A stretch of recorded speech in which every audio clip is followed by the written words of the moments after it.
What's going on, and welcome to the Solo Shot. My name is Tom Vecchio. We have an MLB slate starting at 7 o'clock. It's only 7 games on this Monday. Jim Sonis is out this week. He's at the beginning of next week, so I will be filling in every day for the Solo Shot here at 9 a.m. and then the Q&A at 4 p.m. on the FanDuel YouTube, Twitch, Facebook page, you name it. We'll, of course, be tweeting that out later in the day. This is one of the many shows on the FanDuel Podcast Network. You can find that anywhere, whether it's iTunes, SoundCloud, Stitcher, Google Play. Make sure to give it a like, follow, or subscribe. That is greatly appreciated. And you can follow me on Twitter at DFS_Tom. And before we hop into things, listen up, baseball fans. FanDuel is giving you an exclusive way to get in on the action with the MLB Single Entry Series presented by Roto Grinders. Each week, enter a featured Single Entry Series contest to win cash prizes and compete for a seat in the $40,000 online final. Just play daily, and we'll add your 4 highest point totals together to get you your combined score for the week and rank in that week. So head over to FanDuel and enter the MLB Single Entry Series today, presented by Roto Grinders. Eligibility restrictions apply. Head over to FanDuel.com or download the FanDuel app for more details. All right, so hopping into this 7-game MLB slate tonight, starting at 7:05. Weather tonight is absolutely fantastic. 5 of the 7 games actually being played in domes. Miami, Tampa, Texas, Milwaukee, and Arizona. Those are all dome games. Then the 2 outdoor games, Washington and New York, are absolutely looking fantastic. So 0 weather issues on tonight's slate. We also have no pitchers over $9,000 on tonight's slate, which makes things really, really interesting when it comes to roster construction, because you have all the salary you possibly want to really load up on some hitters. So let's just start off with the pitching options tonight. Starting off with Anthony DeSclafani for the San Francisco Giants, a pitcher that has been very, very consistent throughout the entire season. He's coming off a couple rough starts recently, allowing 4, 3, and 3 earned runs, not going super deep into some of these games, but still this season coming in with a 23.3% strikeout rate. Now, I know that isn't the highest, but he has shown to be able to push towards upper limits when the matchup is right. He's coming in with a solid 4.04 Sierra. He has a 44.9% ground ball rate, and he has a 52.2% medium contact rate. So we are seeing what type of pitcher he is. He's not the biggest strikeout pitcher in the world, but he has the ability to limit the damage, keep the ball down, and get further into games. And that's really what we want to be seeing from him. And he's under $9,000, so it really allows you to load up on plenty of hitters. Now, much of the same can be said for some of the other pitching options on tonight's slate, whether it be someone like Dane Dunning. But really, what should be one of the chalkier pitching options on tonight's slate is going to be Andrew Heaney for the New York Yankees. Now, he comes in at $7,600, which is very, very affordable.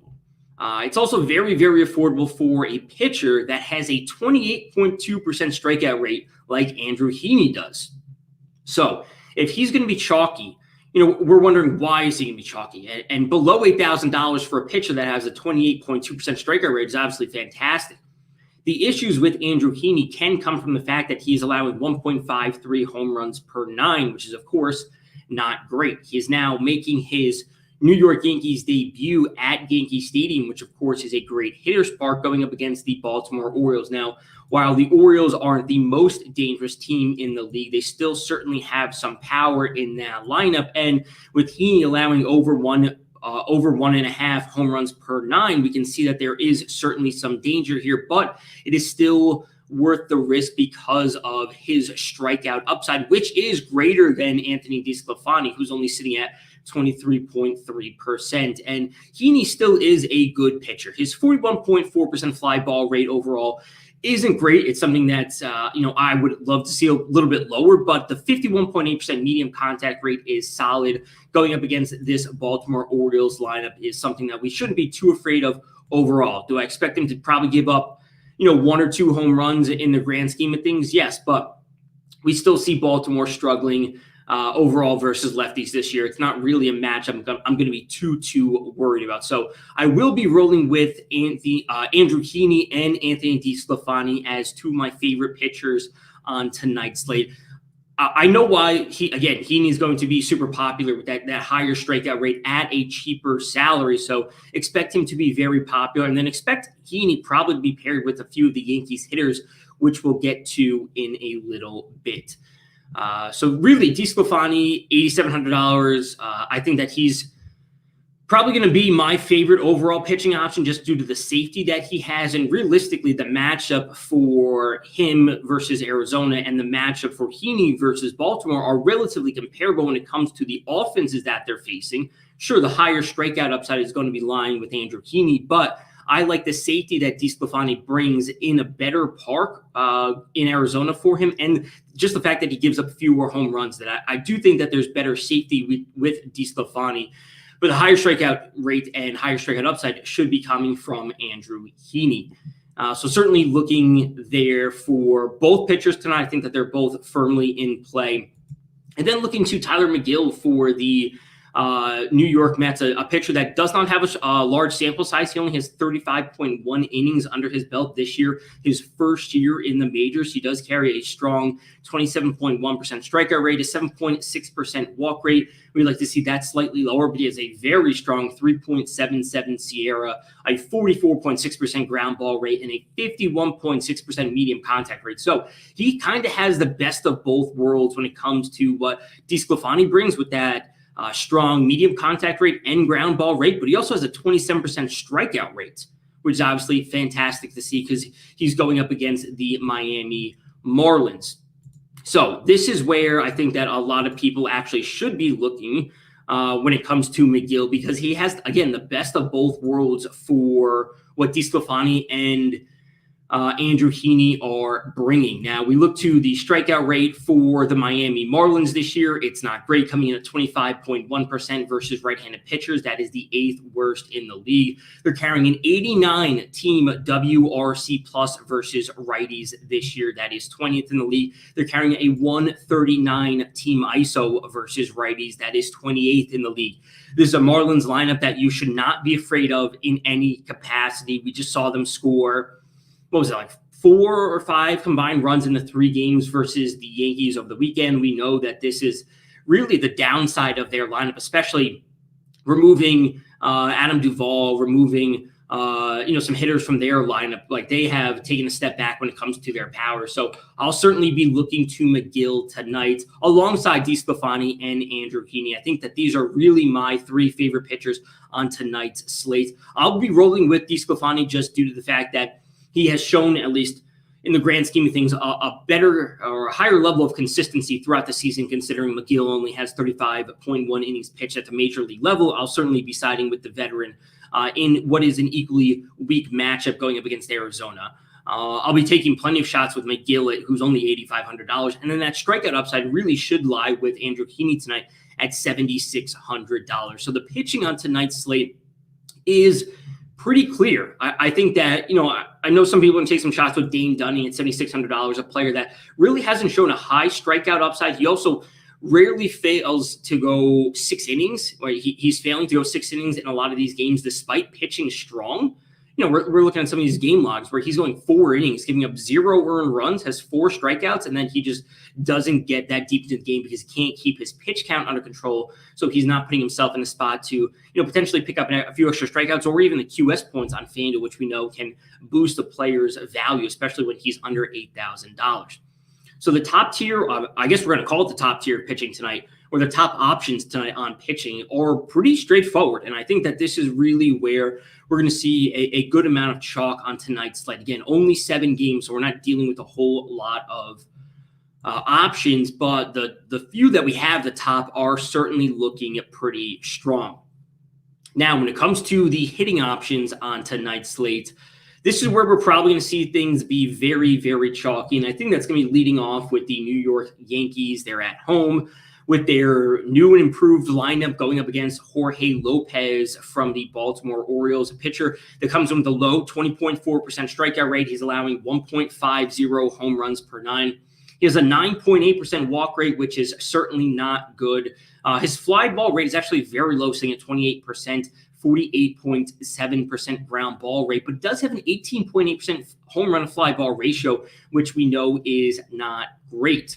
Now, this new and improved Yankees lineup, of course, featuring a couple more lefties with Anthony Rizzo and Joey Gallo joining the team, should make them, I would say, one of the one of the, if not the most popular / chalky stacks on tonight's slate, because Lopez is a righty pitcher who is certainly struggling with some home runs at times. So instead of loading up on all the righties from the Yankees lineup with Judge and Stanton and Gleyber Torres and Gary Sanchez and whoever it might be, we can actually mix in a few lefties for the stack with Gallo and Rizzo. And we see Lopez allowing 1.60 home runs per 9 to lefties this year with an 4.88 xFIP, which is absolutely terrible. We want to be looking at the Yankees as one of our best stacks on tonight's slate. So yes, we should be looking to Rizzo and Gallo as the two new lefties, but still, Aaron Judge is still carrying a 209 ISO. Gary Sanchez has a 205 ISO. Stanton has a 205 ISO versus righties this season. So you can mix and match the high tier of Yankees hitters. If you want to drop down and take some cheaper options, you could look to Rougned Odor, who has a 164 ISO versus lefties this season. We know he still has plenty of power. You can look for his fly ball rate up there at 48.1% was absolutely massive, putting him as a home run threat on most slates. So I am certainly loving the top tier of Yankees hitters. They are certainly expensive, but due to the fact that we have no really expensive pitching options on tonight's slate, paying up over $4,000 or over $3,500 for all four hitters in a Yankee stack is certainly very doable. And at the end of the day, it shouldn't be too shocking to see a Rizzo, Judge, Stanton, Gallo stack, those four hitters specifically, be the chalkiest stack for tonight's Yankees team. Of course, if DJ LeMahieu's in the lineup, we know people are going to take shots with him. You want to mix in some Gary Sanchez or Gleyber Torres, of course, because both Torres and Sanchez are below $3,000 tonight. You can certainly find some savings there as well. So the Yankees tonight going up against Jorge Lopez is probably going to be one of the best stacks you could possibly find. He's still allowing 1.43 home runs per 9 to righties. I think that we should be looking to the Yankees as probably one of the best overall stacks. Again, on tonight's slate, they should be very, very chalky. Next up, we should be looking at the Seattle Mariners. Now, I know a lot of people are saying, oh, it's the Mariners. They're not a quote-unquote good team, but the Mariners are actually playing pretty well right now. They are kind of in the hunt for a wild card spot, and they're going up against Michael Wacha for the Tampa Bay Rays, who comes in allowing 1.77 home runs per 9. He's certainly been struggling this year and in a few recent seasons with the home runs. And more importantly, he is giving up a 9.9% barrel rate, which is the worst of his career. The worst of his career, a 9.9% barrel rate. We also see him holding an 18.2% home run to fly ball ratio overall. He has a 39.2% hard contact rate overall. He has a 36.5% fly ball rate overall. The home runs are an issue for Michael Wacha, combined with the fact that he's not really a big-time strikeout pitcher. So when we see him with reverse splits, allowing 2.47 home runs per 9 versus right-handed hitters this season, despite being the fact that he is a right-handed pitcher, we want to be looking to attack that. Now, he does have a 3.73 xFIP versus righties, which is obviously good. Maybe he's just getting unlucky with some home runs. And on the other side, maybe he is getting lucky with the fact that he's not giving up a whole lot of home runs to lefties, because he's only allowing 0.65 home runs per 9 to left-handed hitters this year, but he has a 4.73 xFIP. The fly ball rate is right around his average for the season. He's at 35.3% specifically versus lefties. He's really giving up fewer home runs than he should against lefties. So I'll be looking to some of the lefty hitters from Seattle for that home run upside, along with the righties. Of course, we want to be taking a hitter like Mitch Haniger in a Mariner stack with his 217 ISO versus right-handed pitchers this year. We know that is absolutely phenomenal, coming in with a 38.9% fly ball rate, a 34.6% hard contact rate. Listen, if Haniger has that power versus righties and Michael Wacha is giving up plenty of home runs to righties, that's really where we want to be going. But like I said, we want to also be looking at a lefty hitter who has power, because Michael Wacha realistically is giving up fewer home runs than he should be. And that probably lies with Kyle Seager for the Mariners, coming in with a very strong 50.3% fly ball rate, a 41.6% hard contact rate versus righties this year, and of course a 214 ISO. kind of the player that he's been over the past couple of seasons. So you can be looking there as well. Taylor Trammell for the Mariners is also a player that you can be taking a shot on if he makes the starting lineup with a 248 ISO. You could be looking to Shed Long, Dylan Moore, whoever it might be from the Mariners. I actually think that this is a really good spot for them because Walker is giving up so many home runs. So the Mariners are a team that I'm going to be looking to. I think that they are very, very affordable tonight, even if you spend all the way up to the top portion of their lineup. Mitch Haniger is $3,500, and he's their most expensive option. Kyle Seager is $3,400. So you are immediately getting 2 home run threats in your Mariner stack, if that's where you're going with. And they're both 3,500 and below. And if you drop further down to take any of their other options, you're getting plenty of savings. Not that we desperately need the savings on a 7-game slate where there's no pitchers above $9,000. But if you really want to load up on some of the Yankees hitters or whoever might be on this slate, you will need a little bit of savings. So the Mariners work in terms of their matchup, but they also work in terms of what we actually need on this slate. And it's just a little bit of savings, not a whole lot, because we're not paying $11,000 for, DeGrom or Scherzer or Cole or whoever it might be. We only need to pay $8,700 for the most expensive pitcher. So getting a little bit of savings will certainly allow you to load up on whatever hitters you may like. Now, the last stack that I want to look at tonight will be the San Francisco Giants. They are on the road. They are in Arizona. They are going up against Taylor Widener for the Arizona Diamondbacks, another pitcher that does not have a large sample size. He's coming in with a 36.2 innings pitched this season. In his first year in the majors, obviously not super strong. He has a 21.6% strikeout rate, a 9.6% walk rate. Neither of those are that good. He's allowing 1.96 home runs per 9. He has a 4.80 Sierra this year and a 5.31 xFIP. None of that is good. Of course, it's a 36-inning sample size, so take it with a grain of salt, but we know he's allowing too many fly balls with a 47.7% fly ball ratio, a 44.1% hard contact rate this season. So yes, this is a pitcher we want to be looking to stack against. And that means going to the San Francisco Giants, one of the best teams in the league. And we want to be looking to the many options that they have or they had already. And now adding Chris Bryant to the fold makes their lineup that much better. Now, when it comes to the Giants and their potential hitters, they have a number of lefties right at the top of their lineup that we should be looking to stack. Lamonte Wade Jr. is dealing with a bit of a back issue. He was pulled early yesterday. So if he's in there, we can be looking at him, a player that gets on base, $3,600. But outside of him, Chris Bryant, of course, fantastic option, hit a home run yesterday. But Mike Yastrzemski and Brandon Crawford are certainly looking to be my 2 favorite hitters from the Giants tonight.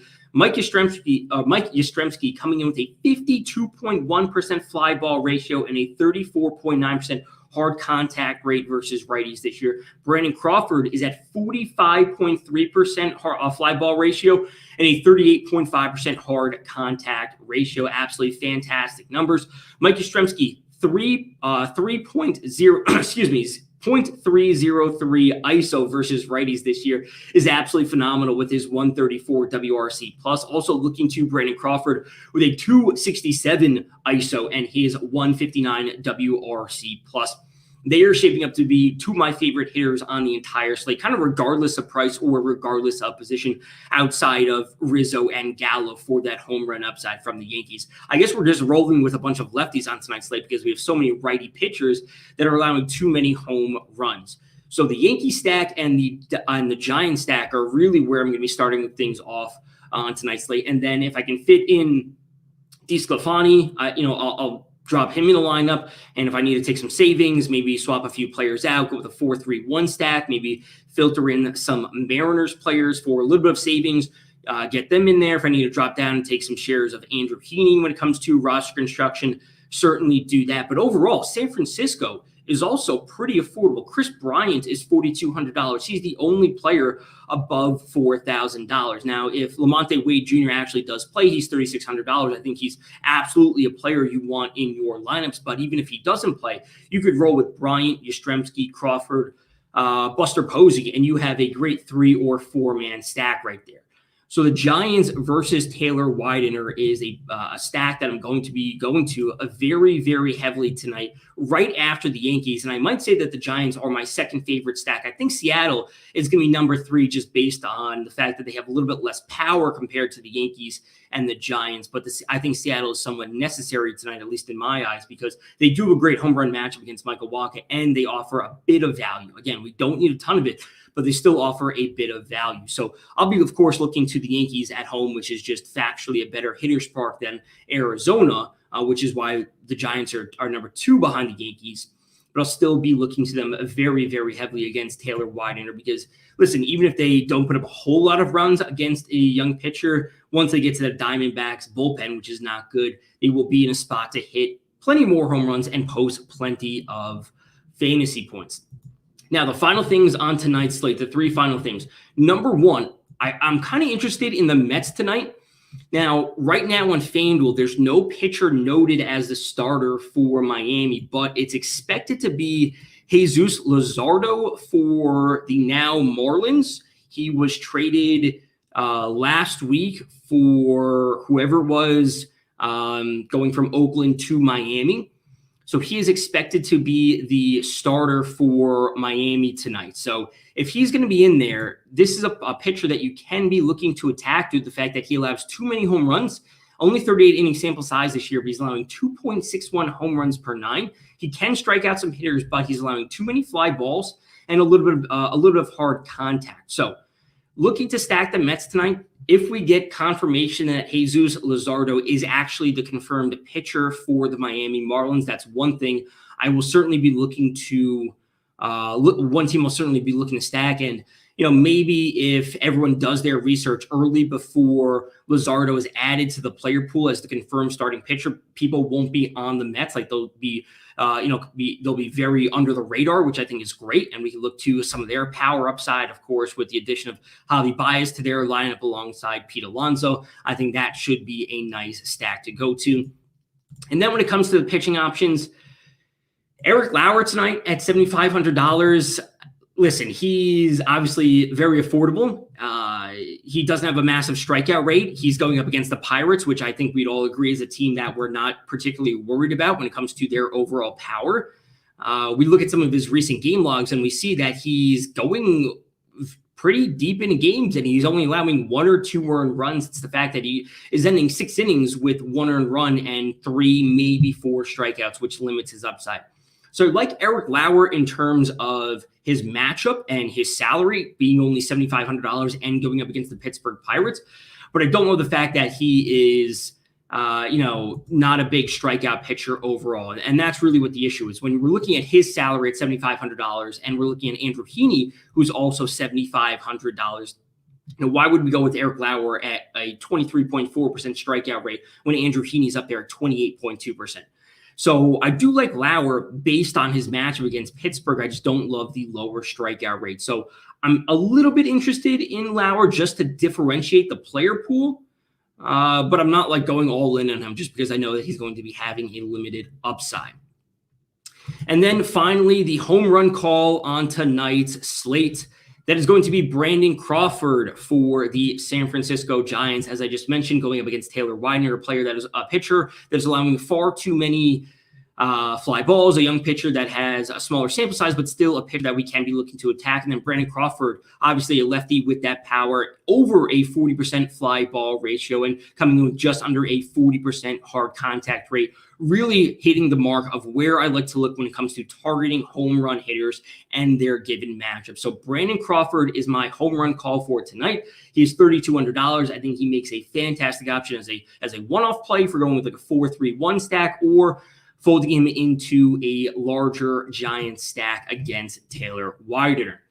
All right, so that does it for today's solo shot. I will be back at 4 p.m. for the MLB Q&A on the FanDuel Twitch, YouTube, and Facebook pages. I'll be taking your questions about lineups, players, once we have a little bit more information on tonight's slate. So that does it for today's podcast. As always, been found on iTunes, SoundCloud, Stitcher, Google Play. Make sure to give it a like, follow, or subscribe. You can follow me on Twitter at DFS_Tom. Until next time, good luck in your contests.